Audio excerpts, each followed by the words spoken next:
Hello students, welcome back to my channel for one more interesting chemistry session. Students, आज की video में हम study करेंगे chapter coordination compound. हमारी class 12th का सबसे ज्यादा इंटरेस्टिंग चैप्टर और हर बच्चे का फेवरेट चैप्टर है, क्योंकि हर बच्चा इसमें से फुल मार्क्स स्कोर कर लेता है और ये हमें 90 प्लस ले जाने में मोस्ट हेल्पफुल चैप्टर है। So let's study. सबसे पहले तो कोऑर्डिनेशन कंपाउंड्स क्या होते हैं। इस चैप्टर को करने से पहले हमें कुछ छोटी छोटी टर्म्स की नॉलेज होना बहुत जरूरी है, बिकॉज अगर हमें वो टर्म्स पता होंगी only then we can answer all the questions from this chapter. सबसे पहले हमारा आता है डबल सॉल्ट। हम डबल सॉल्ट से बहुत ज्यादा फेमिलियर हैं, हमने लैब में +1 में भी प्रैक्टिकल्स करे हैं, +2 में भी किए हैं, अपने सॉल्ट्स क्रिस्टल्स बनाए हैं। तो डबल सॉल्ट क्या होते हैं? These are the stable addition compound, लेकिन जब आप इनको वाटर में डिसॉल्व करते हो इट लूजेस इट्स आइडेंटिटी। सबसे पहला एग्जांपल है मोहर सॉल्ट। आपने मोहर सॉल्ट टाइट्रेशन में भी यूज किया है। फॉर्मूला क्या है? It is made up of ferrous sulphate and ammonium sulphate with 6 water of crystallisation. Potash alum, जिसको आप फिटकरी भी बोलते हो, it is made up of potassium sulphate and aluminium sulphate with 24 water of crystallisation.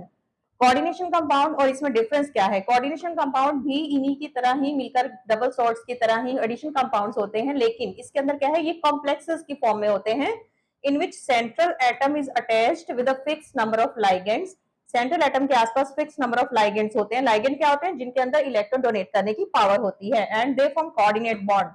But जो coordination compound है, they do not lose their identity in the solution. This is the main difference between the double salt and coordination compound. तो ये coordination compound का हमने example लिखा है, central metal atom है with fix number of ligands, और ये NH3 जो है इलेक्ट्रॉन पेयर डोनेट करेगा because it is having lone pair, so it forms coordinate bond with copper. So these are the double salt and coordination compound. अब ligands क्या होते हैं? Species which can donate electron pair to the central metal atom, उसको हम ligand बोलते हैं। Ligand neutral भी होते हैं, कैटायनिक भी होते हैं और एनायनिक भी होते हैं। क्या टाइप्स हैं इनकी? यूनिडेंटेट। यूनिडेंटेट का मतलब क्या है? जब आपके पास जो भी एक स्पीशीज है उसके अंदर सिर्फ एक ही डोनर एटम है। लाइक मेरे पास अमोनिया है, अमोनिया के ऊपर नाइट्रोजन के ऊपर लोन पेयर है, so only nitrogen can donate its electron to form the coordinate bond with metal. Next is bidentate. Bidentate mean जब आपके पास दो डोनर एटम है। सपोज हमारे पास एग्जांपल है ethylene diamine. This is the structure of ethylene diamine. दो nitrogen है, दोनों के पास लोन पेयर है, so it can form two coordinate bond. इसको हम बाई और डाई कुछ भी बोल सकते हैं। पॉलीडेंटेट का मतलब है जब आपके पास 3, 4, 5, 6 हैं। तो इसका सबसे बेस्ट एग्जांपल है हमारा EDTA, ethylene diamine tetra acetate. This is the structure. Ethylene diamine बनाया है, 2 हाइड्रोजन की जगह हमने एसीटेट, और इधर भी 2 हाइड्रोजन की जगह हमने एसीटेट लगाया। Now it has 6 donor sites. 4 तो एसीटेट हो गए, 2 इसके पास नाइट्रोजन हो गए। तो EDTA is the best example. It is a hexadentate. यहाँ पे MCQs में भी क्वेश्चन आता है। नेक्स्ट वेरी इंपॉर्टेंट, एम्बीडेंट लाइगेंड क्या होते हैं? एम्बीडेंट लाइगेंड जो है, इनके पास 2 डोनर एटम होते हैं, बट एट ए टाइम सिर्फ एक ही अपने इलेक्ट्रॉन डोनेट करता है सेंट्रल एटम को कोऑर्डिनेट बॉन्ड बनाने के लिए। कौन कौन से हो सकते हैं? नाइट्रेटो, साइनाइड एंड थायोसाइनाइड। अगर तो मेटल जो है, अगर तो मेटल को नाइट्रोजन ने इलेक्ट्रॉन डोनेट किया है तो इसका नाम क्या हो जाएगा? नाइट्रेटो N। अगर मेटल को ऑक्सीजन ने इलेक्ट्रॉन डोनेट किया है तो नाम क्या हो जाएगा? नाइट्रेटो O। अगर मेटल को साइनाइड में C ने डोनेट किया है, कार्बन ने, तो साइनो, अगर N करेगा तो आइसोसाइनेटो। अगर मेटल को सल्फर डोनेट कर रही है तो इट इज थायोसायोनेटो। अगर नाइट्रोजन डोनेट कर रही है तो it is isothiocyanato. Very very important terms. हम बच्चे क्या करते हैं कि इन टर्म्स को इग्नोर कर देते हैं कि अरे ये नहीं, हम तो मेन टॉपिक पढ़ेंगे। अरे मेन टॉपिक पर जाने से पहले इन्हीं की जरूरत है, और 1 मार्क के क्वेश्चन इन्हीं में से आते हैं। अगर हमें ये नहीं आता होगा तो हम कुछ नहीं कर सकते। जैसे आपने +1 में IUPAC नेम सीखे थे, तो उससे पहले हमने कुछ रूल्स किए थे। अब यहाँ भी हमारे पास नोमेनक्लेचर है कोऑर्डिनेशन कंपाउंड का, जस्ट लाइक जो आपने +1 में IUPAC नेम्स किए हैं। तो अगर हमें रूल्स नहीं आते होंगे तो हम कोऑर्डिनेशन का जो 5 नंबर का क्वेश्चन हमें आना है वो हम कैसे करेंगे? क्योंकि 2 मार्क्स तो इसमें कोऑर्डिनेशन के MCQs ही आ जाते हैं। बाकी जो थ्योरी का आपको 5 नंबर का आएगा, हाउ विल यू अटेम्प्ट? सो इसके लिए आपको कुछ बेसिक टर्म्स की नॉलेज होना बहुत जरूरी है। नेक्स्ट हमारी टर्म जो है, इंपॉर्टेंट टर्म है, that is a chelating ligand. Chelate का मतलब क्या होता है? किसी चीज को जकड़ लेना। जैसे मेरे सामने कुछ है, मैंने अपने ऐसे झपटा मारा है, that is said to be the chelating. ठीक है। अब लाइगेंड क्या करते हैं? वो मेटल को ऐसे ही पकड़ते हैं। तो कौन से लाइगेंड है? तो जब एक बाइडेंटेट और पॉलीडेंटेट लाइगेंड अपने 2 या 2 से ज्यादा, सपोज मेरे पास पॉलीडेंटेट है, ये एक मेटल है बीच में, हमने EDTA यूज करा है। अब EDTA की कितनी साइड है? 6 साइड है। तो 6 साइड से वो मेटल को कोऑर्डिनेट बॉन्ड बना रहा है। तो मेटल बीच में आ गई, तो ये क्या बन गया? ऐसा है कि जैसे इसके आसपास कोई पिंजरा है। ठीक है। तो इसलिए इसको क्या बोलेंगे हम कि इसने चिलेशन करी है। तो ये ज्यादातर किसके लिए यूज होता है chelating word? Bidentate, try, tetra means 22 से ऊपर, यूनि के लिए यूज नहीं होगा। सो आई होप आपको समझ में आ गया कि चिलेशन क्या होती है। This is said to be the chelation. तो इसका बेस्ट एग्जांपल है हमारा ईडीटीए, चिलेटिंग एजेंट है। क्लियर? जब भी चिलेशन होती है तो हमारा जो भी कंपाउंड होगा उसकी ड्यूरिंग चिलेशन एंट्रोपी इंक्रीज हो जाती है। जब एंट्रोपी रैंडमनेस इंक्रीज होगी तो थर्मोडायनेमिकली वो फिजिबल प्रोसेस हो गया एंड जो रिएक्शन जो है वो मतलब फेवरेबल आपका रिएक्शन हो जाएगा, फेवरेबल प्रोसेस। हमने थर्मोडायनेमिक्स पढ़ा है। तो ये सारी चीजें देखिए कैसे एक दूसरे के साथ इंटर रिलेटेड है। नेक्स्ट हमारे पास टर्म आती है coordination number. Coordination number in simple language हम क्या बोलते हैं? Nearest neighbours. जो आपके नियरेस्ट नेबर्स हैं उनको हम क्या बोलते हैं? Coordination number. अब एक मेटल को कितने लाइगेंड्स ने अटैच करा है? लाइक मेरे पास एग्जांपल है CONH36। अब यहाँ पर कोबाल्ट को कितने NH3 ने सराउंड किया है? 6। तो इस कोऑर्डिनेशन नंबर इज 6। इस तरह से आप कैलकुलेट कर सकते हो। Next important term is homoleptic complexes. अब होमोलेप्टिक, होमो का मतलब होता है सेम। जब आपका कोई भी कंपाउंड है लाइक दिस, मेरे पास मैं इसी का एग्जांपल हम ले रहे हैं, कोबाल्ट है और उसको एक ही तरह के लाइगेंड्स ने कोऑर्डिनेट बॉन्ड बनाए हैं, एक ही तरह के लाइगेंड्स ने उसको सराउंड किया है, तो ये मेरा क्या हो गया? Homoleptic. When one type of ligands are present. Simple language आपने यूज करनी है। एक ही तरह के लाइगेंड जब मेटल को सराउंड कर रहे हैं उसको हम क्या बोलेंगे? होमो। हेट्रो में क्या होगा? डिफरेंट आ गए। Heteroleptic, more than one kind. Heteroleptic में क्या हो जाएगा? More than one kind. Like मेरे पास एग्जांपल है CONH3 4Cl2।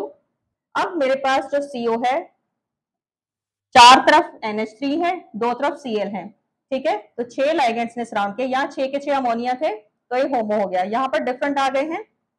जब डिफरेंट लाइगेंड्स हैं तो उसको आप क्या बोलोगे? Heteroleptic complexes. बहुत सिंपल। नेक्स्ट हमारा जो आता है नोमेनक्लेचर। नोमेनक्लेचर से पहले हम एक थ्योरी करेंगे जो हमें वर्नर ने दी थी, Werner theory of coordination compound, coordination compounds. अब वर्नर ने हमें क्या बोला, उसके मेन पोस्टुलेट्स क्या हैं?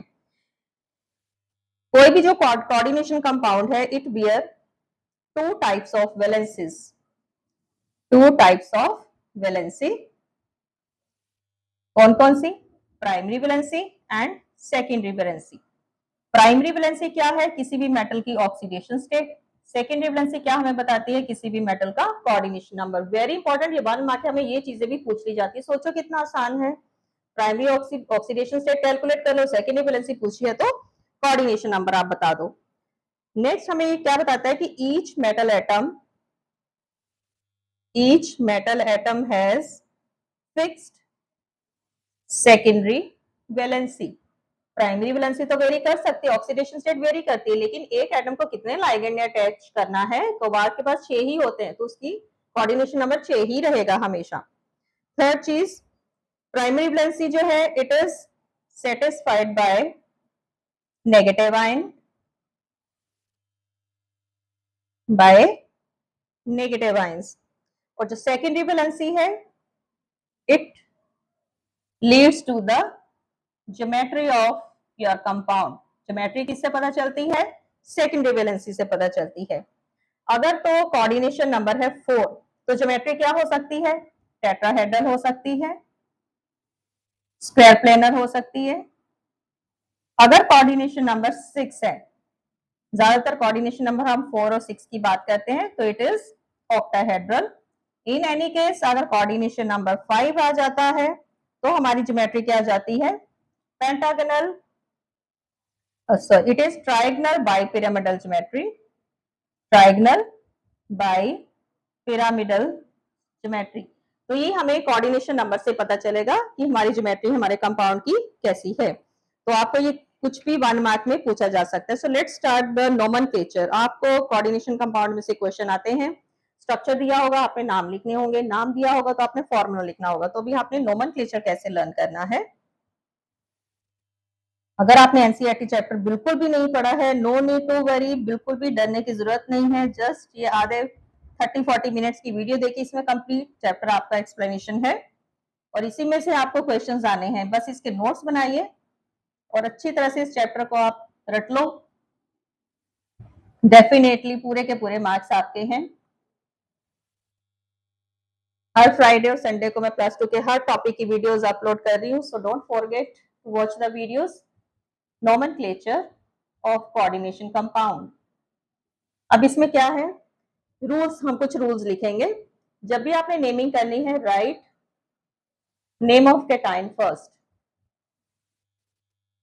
Name of cation first. जैसे आप NaCl का लिखते हो तो सबसे पहले हम सोडियम क्लोराइड लिखते हैं, क्लोराइड सोडियम तो नहीं लिखते ना। सेकेंड पॉइंट, सेकेंड इसका रूल क्या कहता है, आपके पास कोई भी आपको स्ट्रक्चर दे दिया है, नेम द लाइगेंड फर्स्ट। सबसे पहले आपने मेटल का नाम नहीं देना, सबसे पहले आपने देखना कि कौन कौन से लाइगेंड्स हैं, उनके नाम दो। Name the ligand, then central atom, तब आप उसके बाद सेंट्रल एटम का नाम देना है, ठीक है। थर्ड रूल, जो नेगेटिव लाइगेंड्स हैं एंड्स विद O, उनके पीछे आपने O लगाना है। Like Cl negative chloro, F negative होगा तो फ्लोरो, I negative आइडो, Br negative bromo, OH negative है हाइड्रोक्सो, कुछ इस तरह से। देन CO3 2 नेगेटिव है कार्बोनेटो, काफी सारे ऐसे हमारे पास हैं, NO2 है, C ऑक्सैलेटो है, दिस इज ऑक्सैलेटो, क्लियर। जो पॉजिटिव लाइगेंड है एंड्स विद, उनके पीछे आपने IUM लगाना है। कुछ हमारे पास न्यूट्रल लाइगेंड है, उनके नेम्स आपको पता होने चाहिए।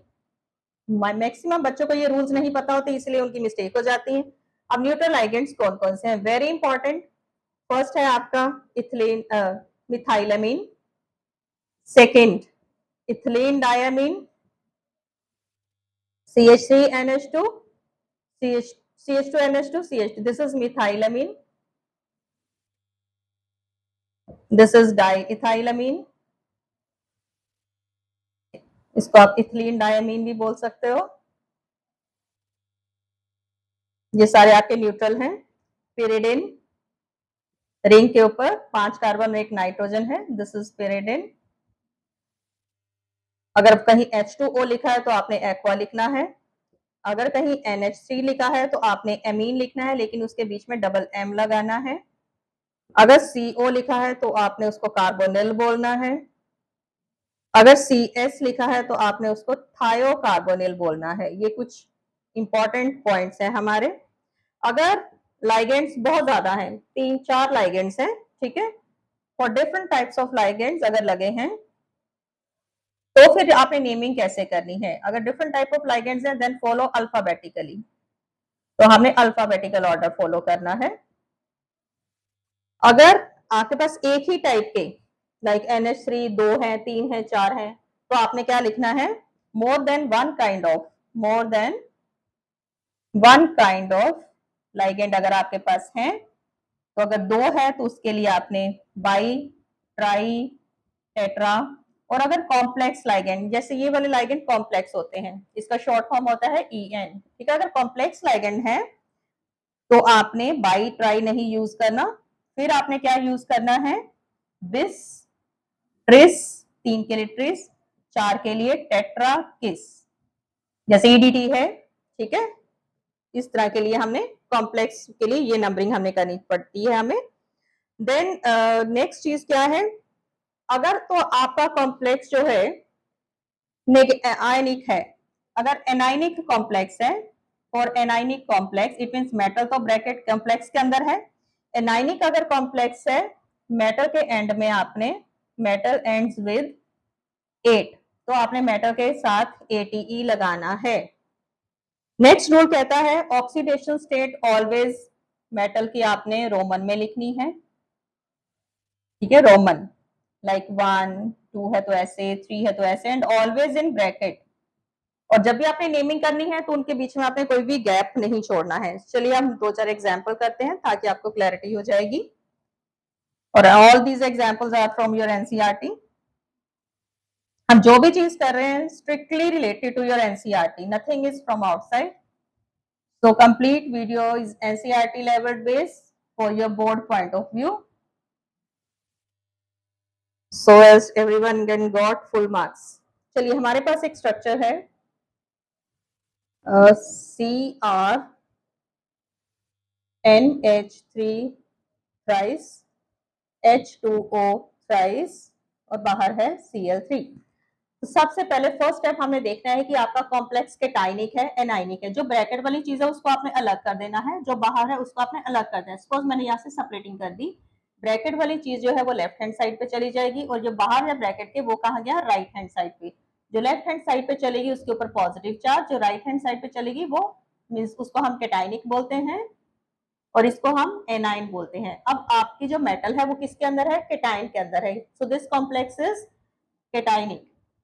तो जब केटाइनिक कॉम्प्लेक्स है तो मेटल का नाम एज सच ही रहता है, उसमें चेंज नहीं आता है. अगर एनाइनिक होता तो मेटल के एंड में ATE आना था. ठीक है, ये हमारा फर्स्ट स्टेप. हमने ये देख लिया है कि मेटल जो है वो किसके अंदर आ रही है, केटाइनिक कॉम्प्लेक्स के अंदर आ रही है या एनाइनिक.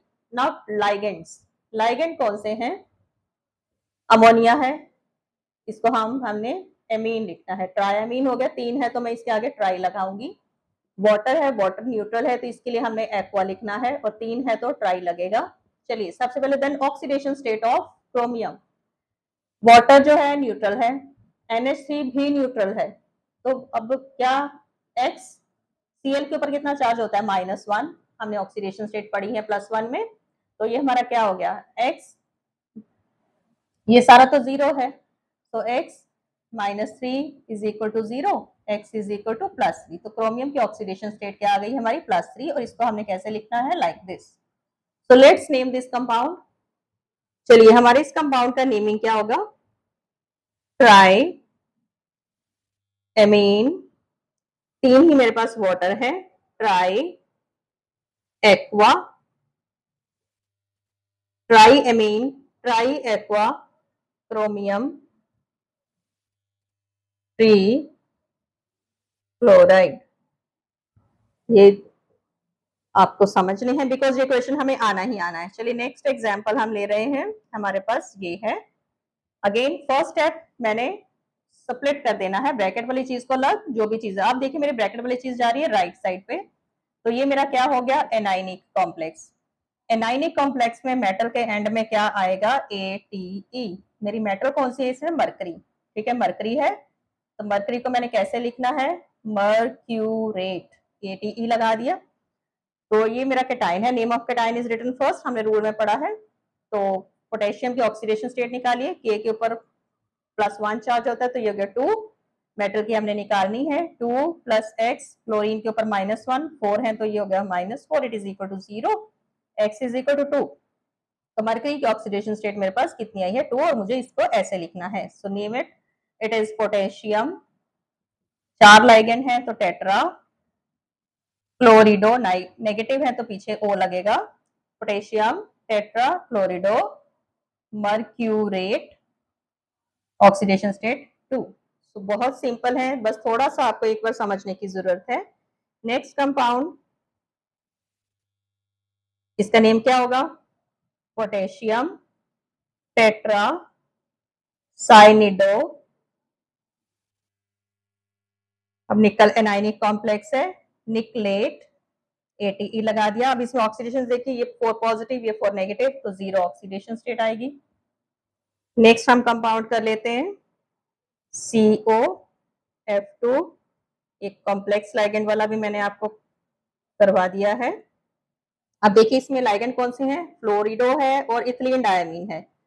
तो अब 2 आ गए हैं तो मुझे अल्फाबेटिकली करना है, E एंड F. तो अब ये कॉम्प्लेक्स है तो इसके लिए मैं यहाँ पर बाई नहीं लिखूंगी, मैंने क्या लिखना है, बिस. ठीक है, फ्लोरीन के लिए मैं बाई लिखूंगी. सो E जो है वो F से पहले आता है, तो इसका नेम क्या हो जाएगा, बिस इथेन 1,2 डायमीन 1,2 डाईएमीन डाईफ्लोरिडो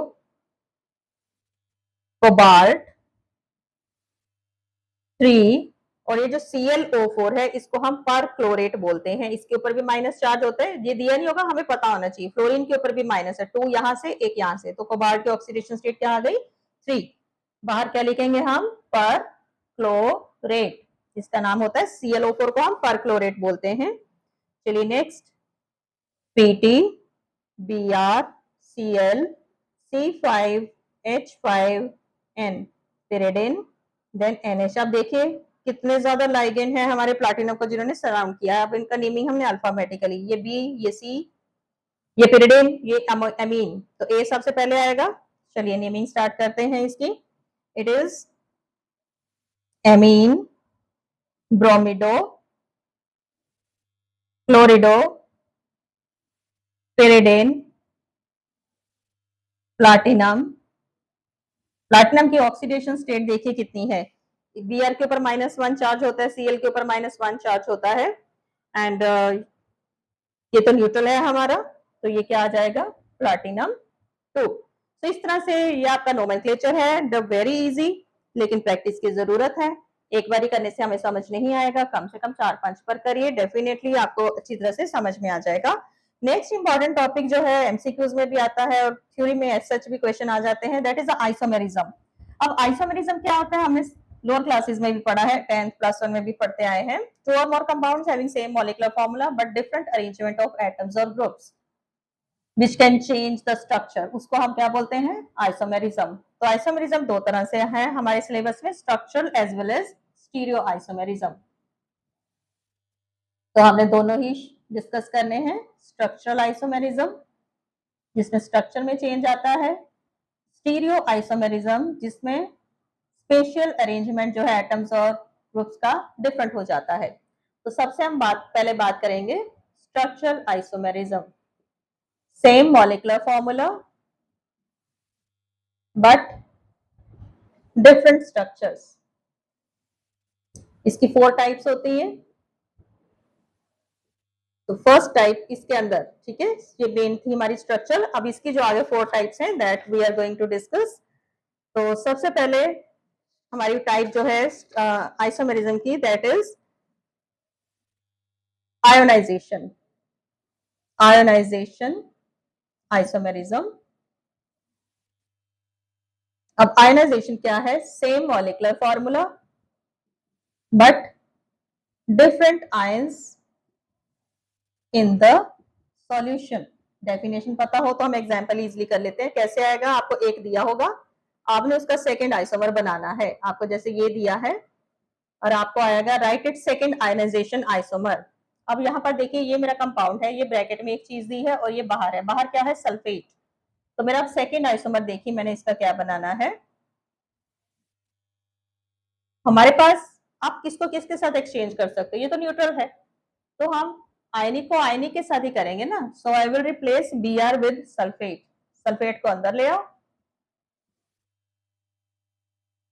और Br को आप बाहर निकाल दो। सो आप देख लो इसकी चेंज आ जाएगा, इसका कलर जो पहले वॉयलेट था अब यहाँ पर वो रेड आ जाएगा, क्योंकि पहले सॉल्यूशन में सल्फेट आयन है और यहाँ पर सॉल्यूशन में ब्रोमाइड आयन है। और इसका नेम क्या आ जाएगा, पेंटाअमीन ब्रोमिडो कोबाल्ट 3 सल्फेट। तो इसका नेम क्या आ जाएगा, पेंटाअमीन सल्फेटो कोबाल्ट 3 सल्फेट।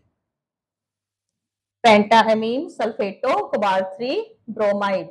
और इसमें क्या आएगा, पेंटाअमीन ब्रोमिडो कोबाल्ट 3 सल्फेट। चलिए सेकंड टाइप इसकी हम करते हैं सॉल्वेट आइसोमेरिज्म। डेफिनेशन अच्छी तरह से अगर आपको लर्न है तो कोई भी एग्जांपल आप कर सकते हो। सेम मॉलिक्यूलर फॉर्मूला बट अब इसमें वाटर सॉल्वेट आ गया है but differ in number of solvent on ligand, solvent as ligand। For example करोगे तो क्लैरिटी ज्यादा हो जाएगी। इस Cr क्रोमियम को 6 वाटर मॉलिक्यूल्स ने सराउंड किया है। इसका सेकेंड आइसोमर देखिए मैं बना रही हूँ, Cr, एक वाटर हमने बाहर निकाल दिया और उसकी जगह मैंने बाहर से एक Cl अंदर कर दिया है, तो बाहर एक वाटर आ गया और 2 Cl2। इसका एक और भी बनेगा। अब क्या करेंगे हम, Cr, मेरे पास वाटर और भी है, मैंने एक और वाटर बाहर निकाल दिया और एक और Cl अंदर ले आए हम। अब बाहर 2 वाटर हो गए हमारे और एक Cl। सो इसके 3 आइसोमर आपके बन गए हैं। Now third type is coordination isomerism. Coordination में क्या है, जब आपके पास केटायनिक और एनायनिक दोनों स्पीशीज हैं। ठीक है, कोऑर्डिनेशन में क्या है, जब आपके पास केटायनिक और एनायनिक दोनों स्पीशीज हैं तो आपने उनके लाइगेंड को इंटरचेंज कर देना है। Same molecular formula but different ligands on cationic as well as anionic species। like मेरे पास है CONH3 और ये हमारी एनाइनिक है CN6। तो मैंने इसका आइसोमर कैसे बनाया, CO के साथ NH3 था तो हमने यहाँ पर CO के साथ CN कर दिया, और यहाँ पर CR के साथ CN था, यहाँ पर हमने NH3 कर दिया। सो इसका से आइसोमर बन गया। Next is linkage isomerism. Linkage isomerism हमेशा कब होगा, ड्यू टू एम्बिडेंट। जब एम्बिडेंट लाइगेंड लगा है तो हमेशा वहां पर लिंकेज आइसोमेरिज्म ही बनेगा। लाइक आपके पास है CONH3 5NO2, बाहर Cl2, इसका आपने NO2 क्या है, नाइट्रेटो, और यहाँ पर N लिखा है, मेटल की तरफ N है, सो इट इज नाइट्रेटो N। तो अब देखिए इसका सेकेंड आइसोमर कैसे बनेगा, CONH3 5। अब NO2 को हमने क्या लिख दिया, ONO। अब मेटल की तरफ O है तो इसका नेम क्या आ जाएगा, यहाँ पर नाइट्रेटो, जब नाम लिखोगे तो नाइट्रेटो N लिखोगे, इसमें जब नाम लिखोगे तो it is nitrato O। So this is fourth isomerism, that is a linkage isomerism and structural isomerism की चारों टाइप्स हमने कर ली। Next we will do the stereo isomerism. अब स्टीरियो आइसोमेरिज्म की दो टाइप्स हैं, geometrical isomerism and optical isomerism. Geometrical isomerism हमने स्पेशियल अरेंजमेंट ऑफ एटम्स होता है, टू और more compounds with same molecular formula but different spatial arrangement of atoms और groups. तो जो ज्योमेट्रिकल आइसोमेरिज्म है इसकी दो टाइप्स हैं, cis and trans. Stereo isomerism,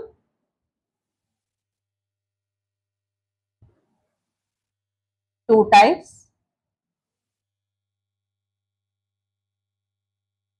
sis and trans. Cis का मतलब same group on same side,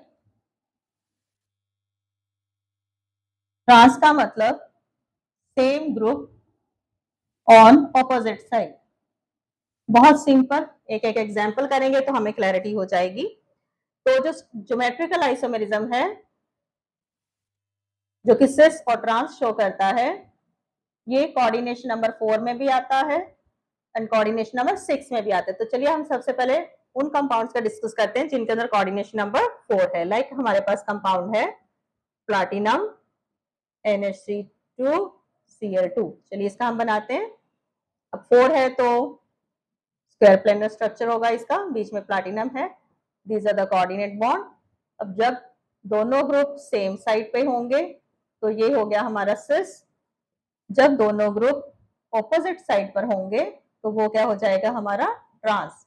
like NH3 NH3 Cl Cl, ये क्या हो गया हमारा ट्रांस। तो इसी तरह से आपने सिस और ट्रांस बनाना है।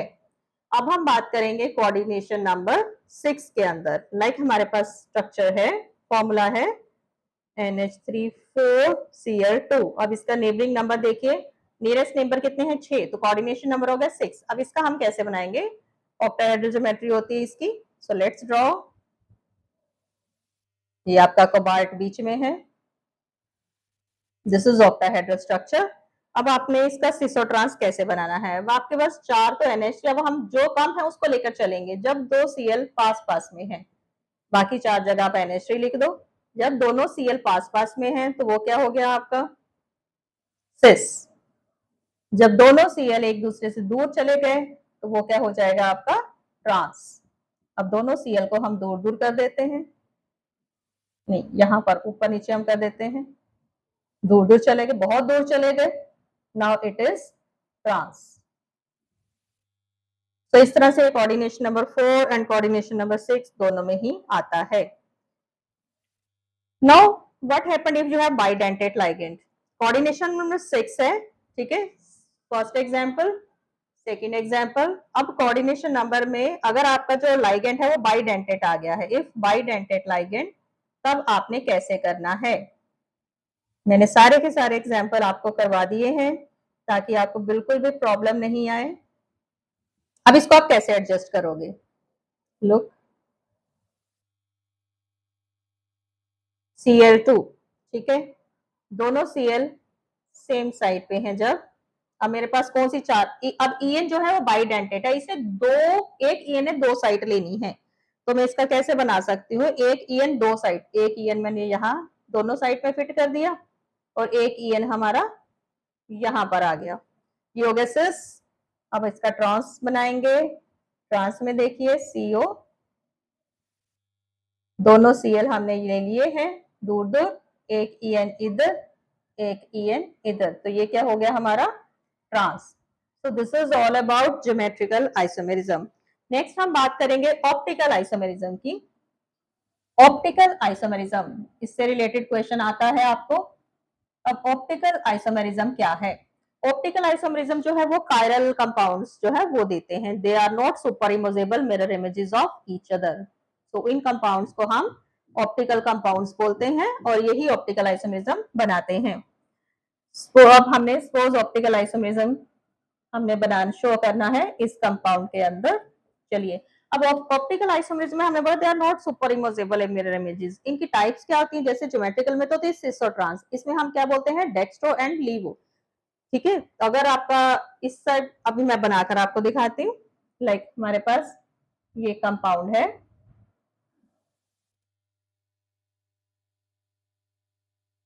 ठीक है, ये हमने बनाया। अब En, एक En हमारा इधर है, एक En इधर है, ये मेरा क्या है ClCl पास में से है, तो ये हो गया सिस, और ये साथ में क्या है डेक्स्ट्रो, राइट साइड, क्लियर, ये En जो है वो राइट साइड पे है। इसको जब मैंने मिरर के अंदर देखा तो मुझे इसका इमेज कैसा नजर आएगा, जब आप इसको मिरर के अंदर देख रहे हो किस तरह का आपको इमेज नजर आएगा। अब उल्टा हो जाता है ना रोटेशन, अब ClCl आपके इस तरफ आ जाएंगे, ये वाला En इधर आ गया, और जो इधर En था वो आपका यहाँ चला गया, तो इसको आप क्या बोलोगे लीवो रोटेटरी, ये डेक्स्ट्रो कंपाउंड, ये laevo compound. So this is optical isomerism. तो इसी तरह से आपने बनाना है अगर आपसे पूछा जाता है। Next very very important topic, जिसमें से अगेन हमें क्वेश्चन आता ही आता है, बॉन्डिंग इन कोऑर्डिनेशन कंपाउंड। ये हमें, इसके अंदर भी हम वैलेंस बॉन्ड थ्योरी स्टडी करेंगे। सो बॉन्डिंग इन कोऑर्डिनेशन कंपाउंड, जैसे आपने +1 में वैलेंस बॉन्ड थ्योरी शुरू पढ़ी थी, उसी तरह से हमारी कोऑर्डिनेशन कंपाउंड में भी वैलेंस बॉन्ड थ्योरी है। तो वैलेंस बॉन्ड थ्योरी हमें क्या कहती है कि मेटल एटम के पास लाइगेंड क्यों आते हैं, बिकॉज जो मेटल एटम है वो एम्प्टी ऑर्बिटल्स प्रोवाइड करती है लाइगेंड्स को, ताकि वो कोऑर्डिनेट बॉन्ड बना सकें, बिकॉज लाइगेंड के पास लोन पेयर होते हैं। सो ये मेटल एटम है वो डिसाइड करती है हमारी ज्योमेट्री कि वो कितने एम्प्टी ऑर्बिटल्स हमें प्रोवाइड कर सकती है। So all geometry that is decided by central metal atom, that this is the valence bond theory. So all the shapes जो है it depends upon the coordination number.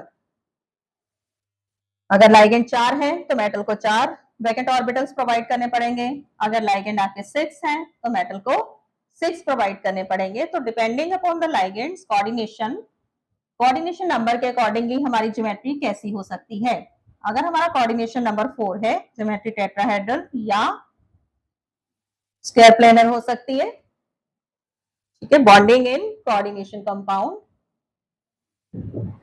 Bonding in coordination compounds, this C for coordination.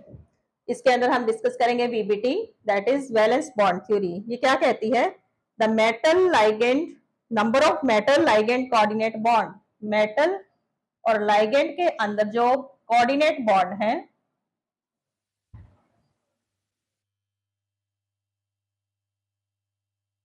Decide the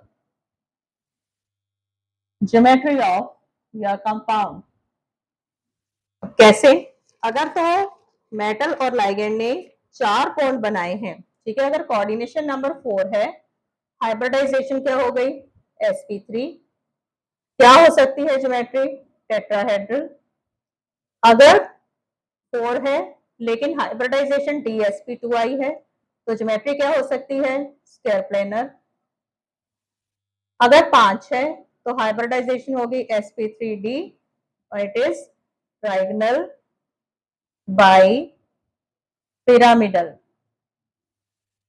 अगर आपकी जो CN6 है तो hybridisation क्या हो सकती है? sp3d2 and it is octahedral. अगर 6 है तो हाइब्रिडाइजेशन D2sp3 भी हो सकती है एंड ज्योमेट्री ऑक्टाहेड्रल ही रहेगी। अब यहाँ पर देखिए यहाँ पर मैंने लिखा है sp3d2, यहाँ पर मैंने लिखा है D2sp3। अगर तो बाहर वाला D यूज हुआ है तो it is if outer D used और outer orbital complex. If inner D used, it is called inner orbital complex, क्योंकि ये आपसे क्वेश्चन में पूछा जाता है और बच्चों को ये पता ही नहीं होता। इनर ऑर्बिटल कॉम्प्लेक्स बोलते हैं इसको हम। ये इंपॉर्टेंट चीज थी जो आपको पता होनी चाहिए। अब डिपेंडिंग अपॉन द जो, और अगर किसी के पास अनपेड इलेक्ट्रॉन आपने स्ट्रक्चर बनाया है, अगर अनपेड इलेक्ट्रॉन है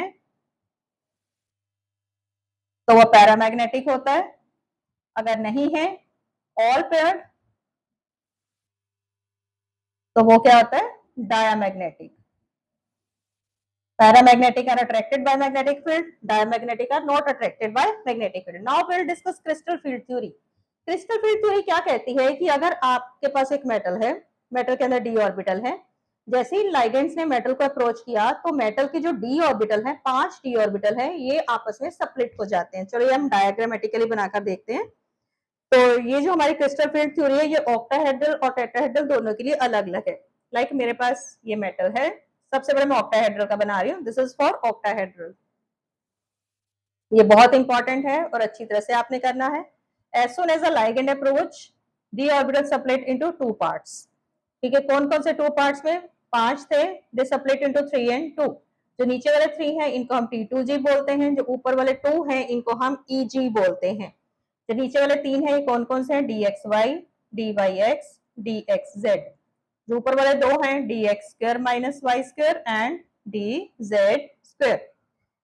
क्लियर? ये बीच की इनका जो हाफ पोर्शन है, इस एनर्जी को क्रिस्टल फील्ड स्टेबलाइजेशन एनर्जी का सिंबल होता है डेल्टा नोड। क्लियर?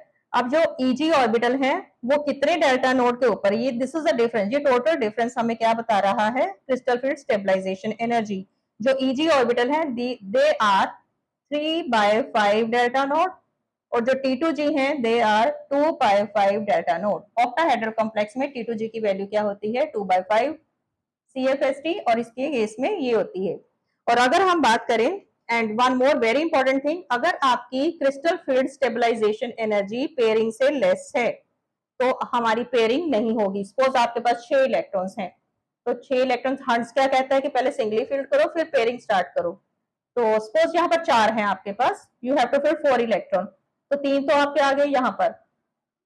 अब चौथा इलेक्ट्रॉन ऊपर जाए यहाँ पर पेयरिंग स्टार्ट करें, it depends upon the this value.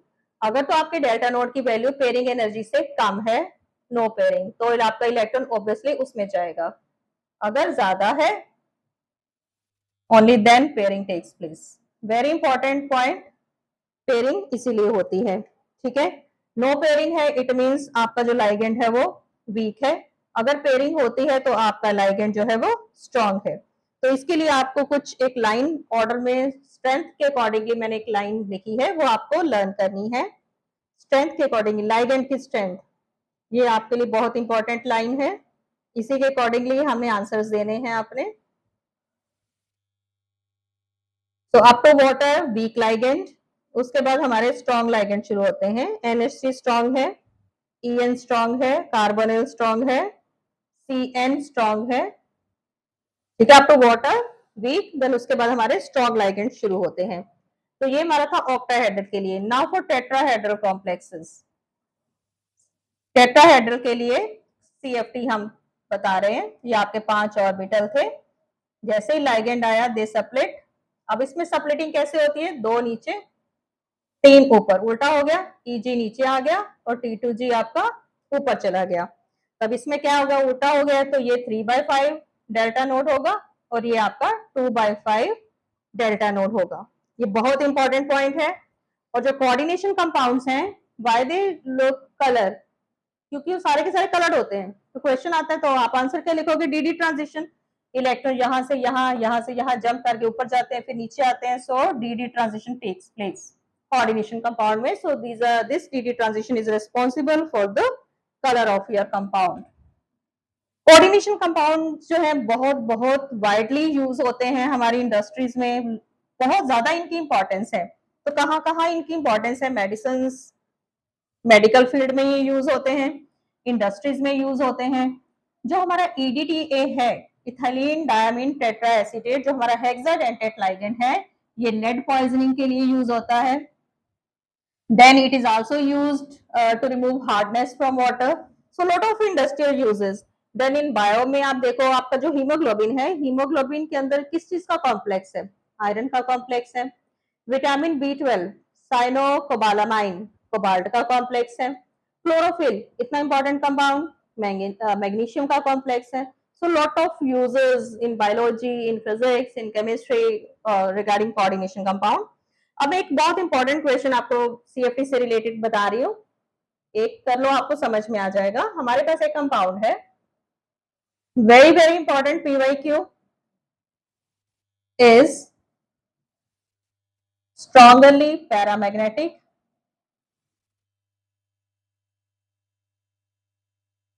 while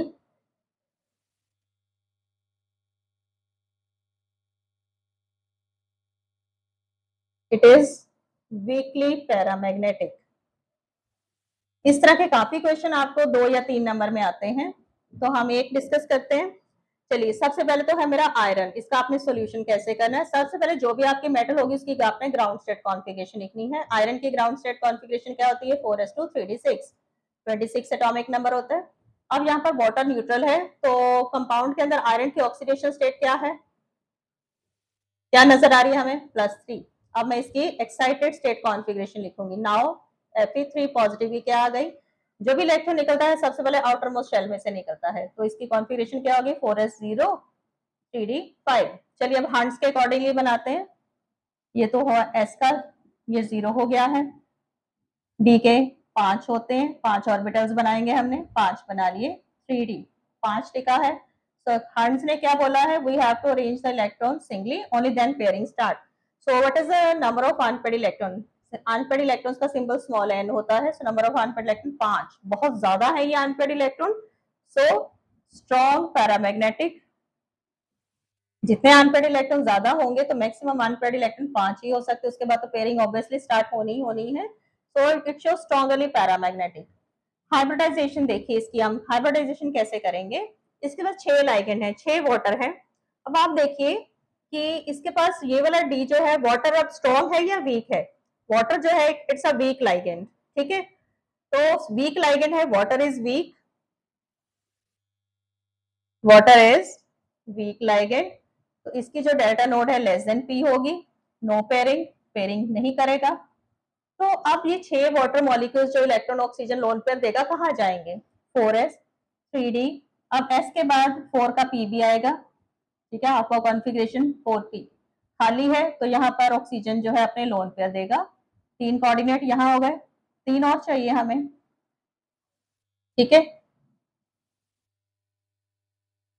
ये s हमारे पास खाली है, ठीक है, हम इस s को अरेंज करेंगे। ये हमारा 4s इधर आ गया, 4s खाली हो चुका है, this is 4s 4p, p के 3 हो गए, और p के बाद हमारा d भी आता है, तो 4 का d हम यूज करेंगे।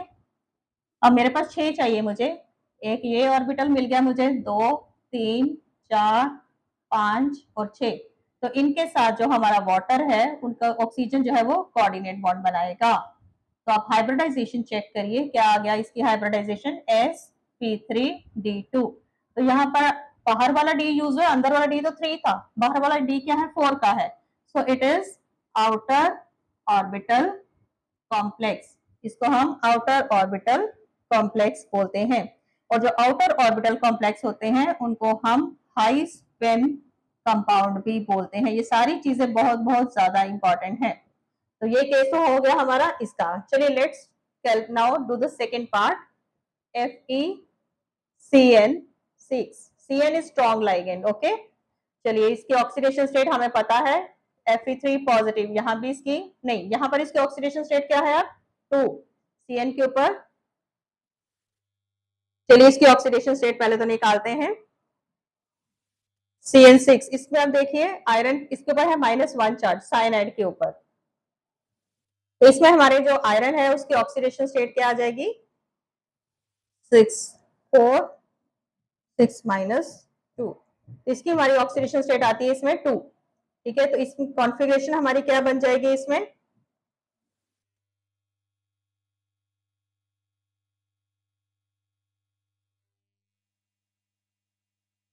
It is 4s0 3d5। तो इसकी भी सेम रहेगी।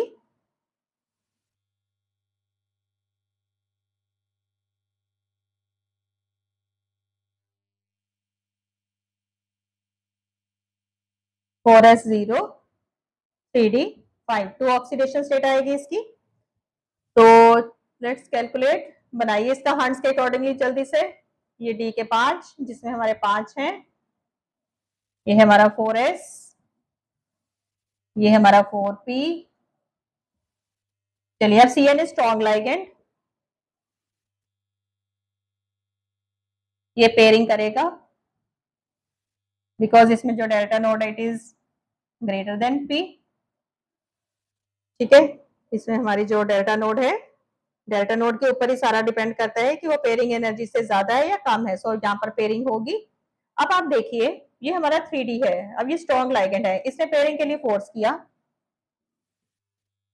जब पेयरिंग के लिए फोर्स किया तो क्या हो गया, 5 इलेक्ट्रॉन्स की पेयरिंग हो गई। अब ये 2 खाली बच गए, तो मेरे पास अब 2 डी के खाली हैं, 2 वाटर मॉलिक्यूल जहां जाएंगे। 4s खाली पड़ा है, 4p भी मेरा एम्प्टी पड़ा है। तो यहाँ क्या जाकर मेरे वाटर जो है ऑक्सीजन लोड पर देगा। तो 6 सॉरी यहाँ पर CN है, क्लियर, यहाँ पर CN 6 साइनाइड जो है यहाँ पर एडजस्ट हो जाएंगे। तो यहाँ पर मैंने कौन कौन से ऑर्बिटल यूज करे हैं हाइब्रिडाइजेशन में, D2sp3। तो आप चेक करिए यहाँ पर हाइब्रिडाइजेशन क्या है sp3d2, यहाँ पर D2sp3। सिमेट्री ऑक्टाहेड्रल रहेगी। अब ये वीकली पैरामैग्नेटिक क्यों है, उसके पास 5 अनपेड इलेक्ट्रॉन थे, इसके पास सिर्फ 1 है। तो जितने ज्यादा अनपेड इलेक्ट्रॉन उतना मैग्नेटिक कैरेक्टर, पैरामैग्नेटिक कैरेक्टर ज्यादा, जितने कम उतना पैरामैग्नेटिक कैरेक्टर कम। अब इसने अंदर वाला डी यूज किया है, so it is inner orbital complex. अब इनर ऑर्बिटल कॉम्प्लेक्स को हम लो स्पिन कॉम्प्लेक्सेस भी बोलते हैं। तो दिस इज ऑल अबाउट, ये आपका कंप्लीट 2 मार्क्स में भी आ सकता है, 3 मार्क्स में भी आ सकता है। So this is all about your coordination compound, very interesting chapter and very very important chapter को देखिए, इसके नोट्स बनाइए एंड अपनी वीडियो सेव करिए ताकि इसमें से आप फुल स्कोर कर सको। सो लाइक शेयर सब्सक्राइब करना बिल्कुल नहीं भूलना है। And I am uploading the video of each and every topic of your NCERT, important questions, important PYQs on every Friday and Sunday. So don't forget to watch my video and thank you for watching and don't forget to subscribe also.